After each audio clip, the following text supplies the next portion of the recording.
Alright, welcome to our lesson today on the properties of functions. So in today's lesson, we'll learn about what is actually a function and whether or not something is a function, and also go over the terminologies of a function. Right? So there are three main ones, or I guess five main ones, and we'll go over them individually. Right? So to start, we have a pretty simple relation here. Right? So this is similar to the lesson we did last time. So this relation tells us those values right here are the number of wheels on those things. So as you can see here, 1 relates to the unicycle. So this tells us unicycle has 1 wheel. 2 relates to the bicycle and the motorcycle. So the bike and the motorbike have 2 wheels. And then 3 for the tricycle and then 4 for the car. Right? So this is a really simple relation of how many wheels does one machine have or one vehicle have. I don't know if you consider unicycle a vehicle, but in this simple relation, we can find the domain in the range and also define the function. So now the domain of a relation just refers to the very first element of a relation, right? So in this case, in our example, those right here is our domain. So we can think of domain is the start of this relation, right? So again, in this question, the domain is just number of wheels. So 1, 2, 3, 4, okay? Which means that the range is the related second element of a relation. So in this case, those are like the relatees or the thing that's being related to. So in this case, the range are the vehicles or the bikes or whatever, right? So a nice way to illustrate this is to first write out the ordered pairs of this relation. So we have 1 comma unicycle, comma bike, comma motorbike, 3 comma tricycle, and 4 comma car. Right? So those are the ordered pairs, and the domain is essentially the very first term of those ordered pairs. Right? Or in this case, the first element of those pairs. The domain in this example, and we will highlight this with the squiggly brackets, is just 1, 2, 3, 4. Right? So that's the domain in this case. And now the range in this case, and we usually try to write them in order of the domain. So looking at the order pairs here, we got the unicycle up first, bicycle, motorcycle. I'm not gonna fit it, so I'm just gonna put try here. Right? So right here, this is the range. So those are the things being related to. And the domain right here is the things that is about to relate to something. Right? So that's the difference between the domain and the range. And lastly, this leaves us a definition of a function. This is a special type of relation where each item in the domain relates to exactly one item in the range. So in this example here, this unfortunately is not a function because as you can see here, yes, number 1 relates to one item, 3 relates to one item, 4 relates to one item. But notice that the number 2 relates to both the bicycle and the motorcycle, which means that this right here in this example, it's not a function. So let's check out some other examples here. Looking at this relation, we got right triangle, comma 1, acute triangle, comma 0, square, 4, rectangle, 4, regular hexagon, 0. So this relation right here is the number of right angles in a shape. So the domain in this case would be the first element. So the right triangle, the acute triangle, the square, the rectangle, and the regular hexagon. So that's the domain here. All right. So now for the range, right? So this is the element that's being related to. So the second term of this ordered pair, I'll highlight in green here. It's got the 1, 0, 4, 4, 0. So that's the range here. And now here's a question. Is this a function? And the answer, function, question mark? Yes, it is. We can see that this item in the domain relates to this one. This item relates to this item relates to this, right? So every single item here in a domain relates to exactly one other element in a range. Yes, the zeros and the 4s are repeating, but each item in the domain relates to one other item. A quick way to kind of determine if something is a function or not is to look at a domain.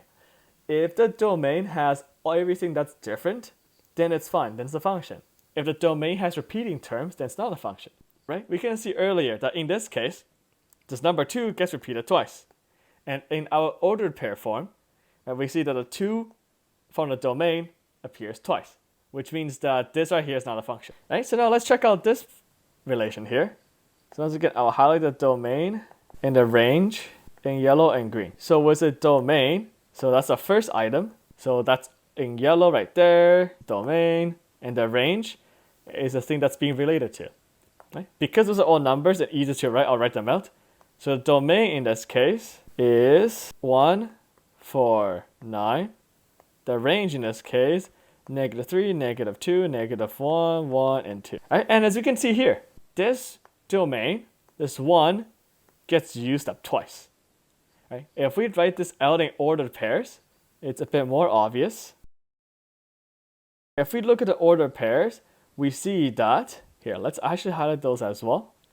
So this is the range in the domain. This domain right here, the number 1 and the number 4, those repeated themselves, which means that because the domain or elements of a domain got repeated, this means that this is not a function. No. And yeah, this is pretty much the definitions of a function. So now let's step it up a notch. We've only been working with, I guess, hypothetical numbers, all that kind of stuff. What really is a function? Right? A function just tells us a relation between two things. As we can see from the right angles of a shape versus this number is the square of this number right here. We can represent that numerically with something like this, right? Think of a function as a machine that does its job for every single number possible. So let's take the function v, for example. Right? The whole purpose of this one machine is to multiply a number by 0.25. Or in other words, this machine divides a number by 4, no matter what number it is. So you give it an input, so the number q here, right? You give it a q, this machine will multiply by 0.25, and it will split out the result, which is vq. So this is what we refer to as a function notation. So let's take for a random example. Let's just pretend that q is, say, 16 here. Or let's not do 16, let's do 20. Right, let's just say q is 20 here. So we can think of it as giving this machine here a package of 20. Right? This package goes into the machine. This machine times 20 by 2.25 or 0.25. 20 times 0.25 is just 25 by 4, which is 5. And now this machine spits out the output of 5. Right? So this is essentially what a function is. It's just a machine that does one specific thing, or multiple specific things. So now in terms of notation, we write this as, if this number here, q is 20, then we write v of 20, like that, equals to 0.25 times 20, right? And that gets us 5. So this is how we will write a function like this. So once again, we pick a random number we want to find, we substitute it into here, right? Giving us v of 20, because again, if this number is say 24, then this v right here will also become 24. Right? So this key right here determines what goes into this v machine here. So then the next step, we will replace this q in the actual function with whatever we give this machine. And then the last step is the machine splitting back out the result of 6. So that's what a function is. It's essentially a relations machine. We give this machine a number, it do its relation stuff, and it will spit out a output that is the result of this relation.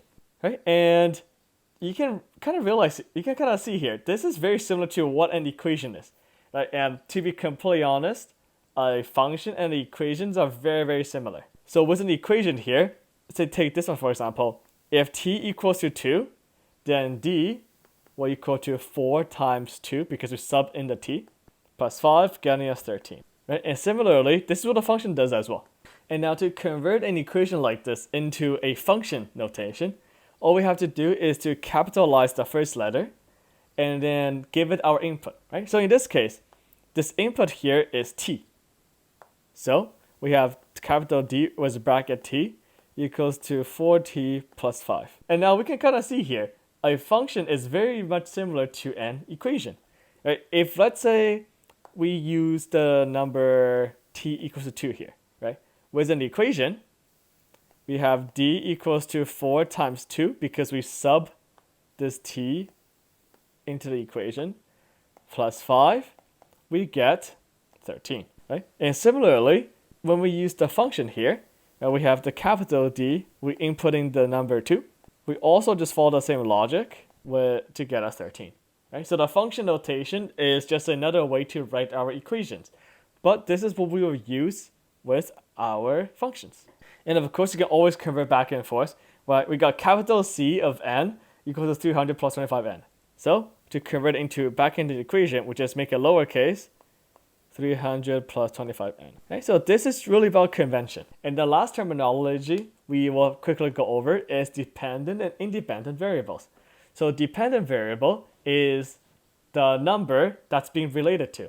Right? So this is the number that kind of depends on what we give it, which means that the independent variable is the input. Right? So the input is independent and the output is dependent. Right? So luckily, it's very similar to just the definition of English. Right? The output depends on the input.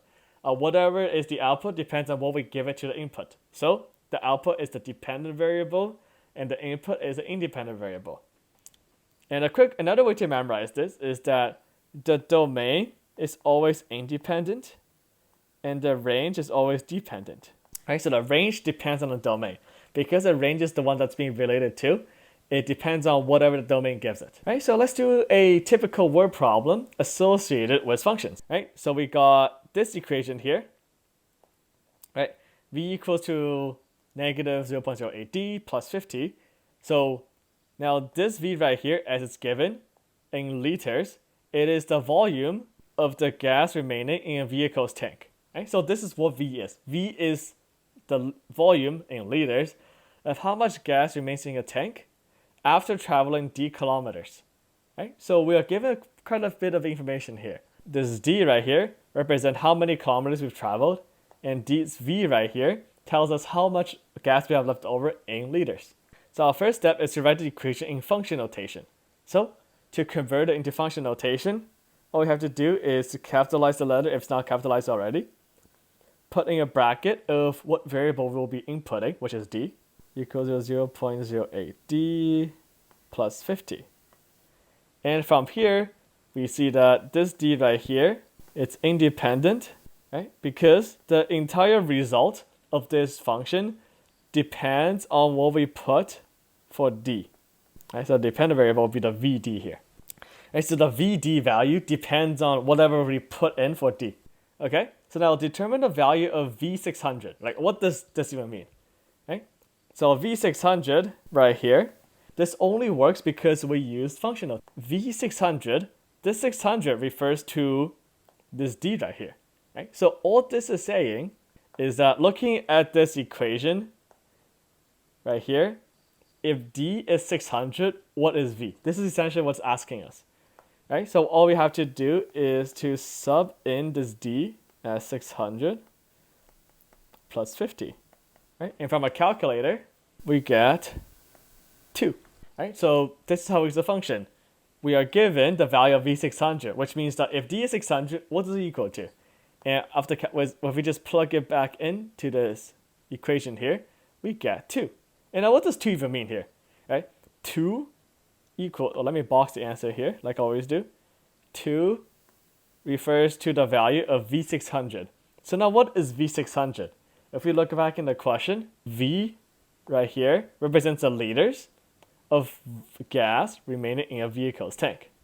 So which means that this 2 here just means 2 liters of gas remaining in the tank. Remaining in the tank after driving 600 kilometers. Because we're looking at V600 here, which means that if we drove 600 kilometers, because that's what D tells us, right? D is essentially telling us how many kilometers to travel. So after 600 kilometers, we are left with 2 liters of gas.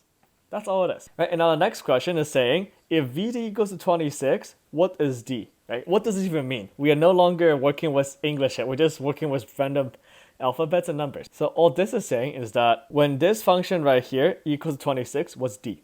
Okay, so let's check it out. So when VD equals to 26, so when 26 equals to negative 0.08D plus 50, what's D? And we just solve it like a regular old algebra question. Okay, so 26 minus 50, so we can get rid of this 50 to isolate for the D here. We get that. And then we will divide both sides by negative 0.08 to make D by itself. From a calculator, we have 300. And cannot forget the units of kilometers, right?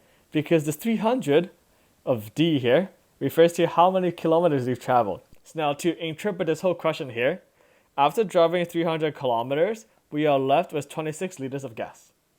Right? So yeah, that's pretty much how we interpret a question like this. So with that being said, let's do some practice. So pause the video here and try those out yourself, and then we'll go over the questions in a bit.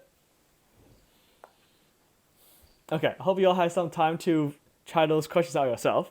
Right? So the first one is just figuring out whether those two are functions and the domains and range. So let's look at the domain first. Right? So once again, domain is just the first term of each relation. So 1, 2, 3, 4. Okay, range, that's the second term. So we go 1, 8, 27, 64.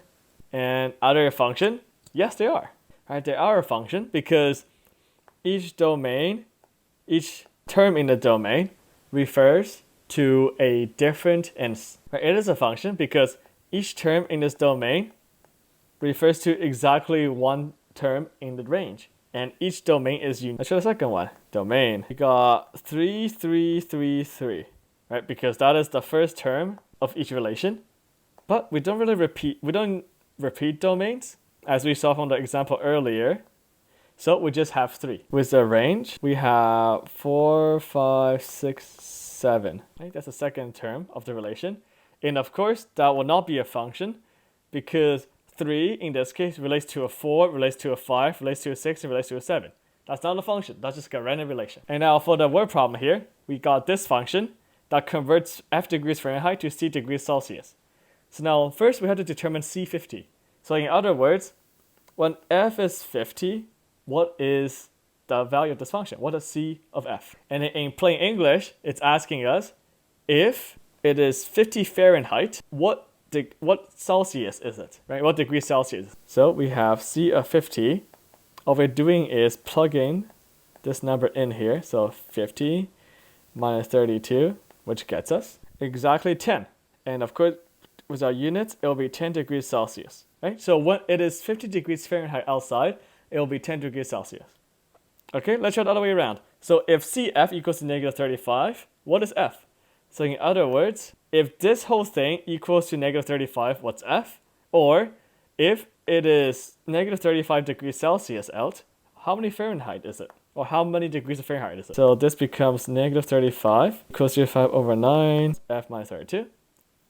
So as usual, we just do our own isolating stuff. So we divide everything by 9 over 5 to isolate everything. So in the calculator, remember to watch the units. Right, so that gets us negative 19.4 repeating. This equals to F minus 32.